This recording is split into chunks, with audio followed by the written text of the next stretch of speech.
Welcome to 23 Degrees Sideways. Let's get back to the what is consensus question for a bit. So, every time I say something mildly controversial or extremely controversial or just off the wall, I get a certain amount of pushback from people who are not addressing what I said, but instead addressing something different. I also tend to get pigeonholed a lot. A lot of people's responses to things I say are based on their perception or their assignment of a political stance or an ideology that I do not hold. So people will assume and reply in comments or an email that I am an anarchist, or that I am an ANCAP, or that I am Republican or Libertarian or Socialist. And none of these are exactly true. I'm challenging ideas not based on politics or a specific ideology. It is certainly obvious that I hold individual rights, individualism, basically a self-deific individualism to be very nearly sacred, possibly very definitely sacred. I'm not sure how you define that yet. Beyond that, I don't think anyone who is pigeonholing me is doing a very good job. So, back to what is consensus for a bit. I was told that I had described something that had no relation to the dictionary definition of consensus. That consensus requires agreement and cannot exist with forced acquiescence. I would like to point out that my problem here isn't with the definition of consensus, but with the idea of decisions or reality being enacted by a consensus decision-making process, which is a very different thing, okay? Basic dictionary definition of consensus is general agreement, unanimity. Second, the judgment arrived at by most of those concerned, which is majoritarianism. And the third one is group solidarity in sentiment and belief. You'll notice that all of these include the idea of the group first and translating a general agreement, or the voice generality, as being unanimous, even if it isn't. Solidarity, similarity, does not imply that there is no dissent, only that no dissent may be expressed or will be heard. General agreement may be a casual use of the term consensus, but it has nothing to do with the consensus decision-making process, nor various enforcements of consensus reality. But again, look at all three definitions. They remain largely antithetical to the individual viewpoint. The first and third especially, a general agreement expressed unanimously, or solidarity of sentiment and belief, are especially antithetical to the individual viewpoint.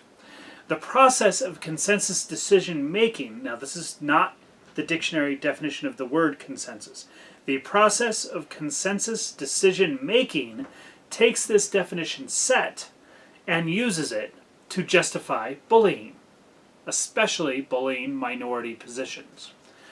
Let's look at another more technical definition.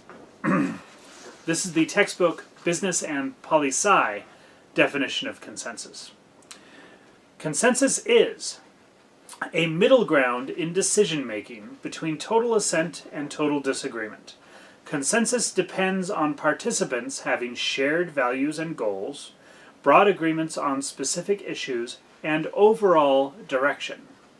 Consensus implies that everyone accepts and supports the decision and understands the reason for making it. So that's not entirely true either. Let's take the first part. Middle ground in decision-making between total assent and total disagreement. Of course, the first question here, the most obvious question is, if you have total assent to begin with, if it is unanimous, why fuck it up? Why find a way to have partial disagreement and come to a middle ground? But really, this part of the definition has other issues. In attempting to explain this as the ultimate fair compromise or middle ground, they leave out that what this really means is that one person or set of persons, one clique, is going to take everyone else on all of the axes of a problem and bend them to their will. Often without consideration of where they are on those multiple axes. There is, for example, a common tendency among people to assume that a problem that they perceive or that they have defined is true and universal. For example, the cause of overweight, dietary fat being a problem, population control, global warming, vaccination enforcement, the elimination of Christian religions from politics, racism, whatever that means at the moment, or guns as a causal factor of bad behavior.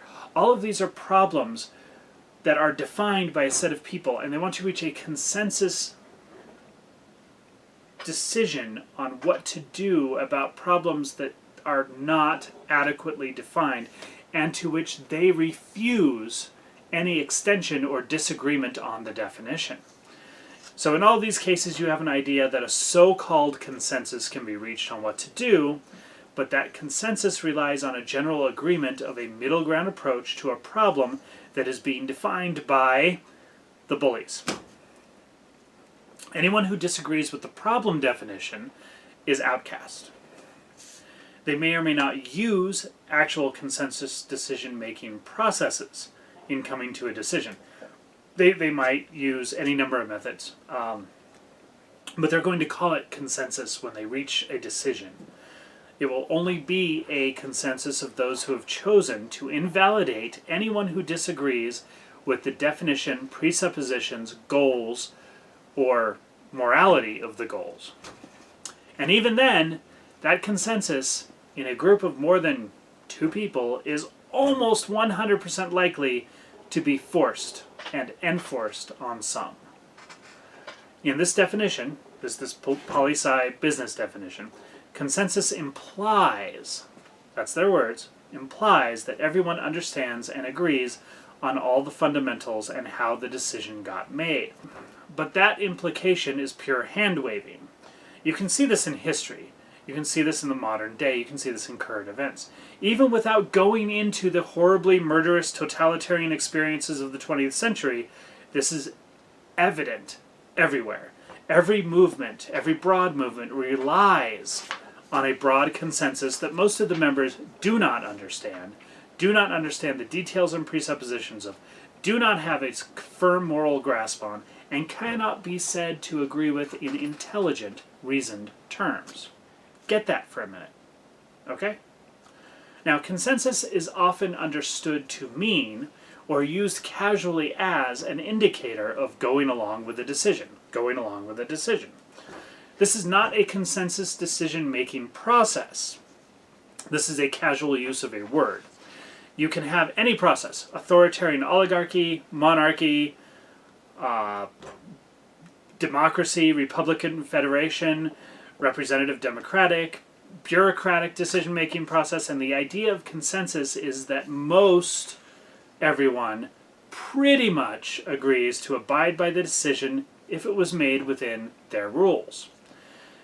Note that as I record this in 2019, that is apparently breaking down some in the United States of America, where various populations only agree to consent, to have a consensus on the outcome of an election if they agree with the outcome. In that sense, though, consensus is still force. It's more of an agreed-upon governing mechanism, and not at all a means of making a decision. It is not the CDM process. Anyway, enough of that. My previous video was pretty specifically about the consensus decision-making process and how it is tyrannical in practice, along with thoughts on problems of consensus reality when human factors are involved. I'm going to have more on those specifically in a upcoming video.